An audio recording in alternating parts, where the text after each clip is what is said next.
9 August ધૈફુના રોજ ભારતીય રાષ્ટ્રીય કોંગ્રેસે મુંબઈના ગોવાલિયા ટેન્ક મેદાન ખાતે ઐતિહાસિક ભારત છોડો ચળવળનો ઠરાવ પસાર કર્યો. આ ચળવળ ભારતની સ્વતંત્રતા સંગ્રામમાં એક નિર્ણાયક વળાંક બની.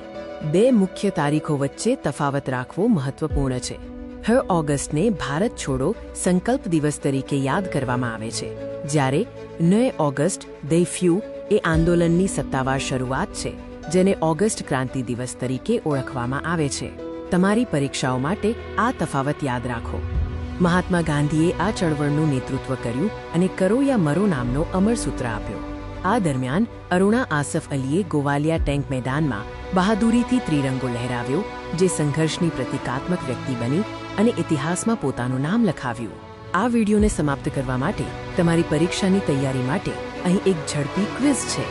ભારત છોડો ઠરાવ ક્યારે પસાર થયો અને આંદોલન દરમિયાન ગાંધીજીએ કયું પ્રખ્યાત સૂત્ર આપ્યું હતું? આ પ્રશ્નો સ્પર્ધાત્મક પરીક્ષાઓમાં વારંવાર પૂછવામાં આવે છે.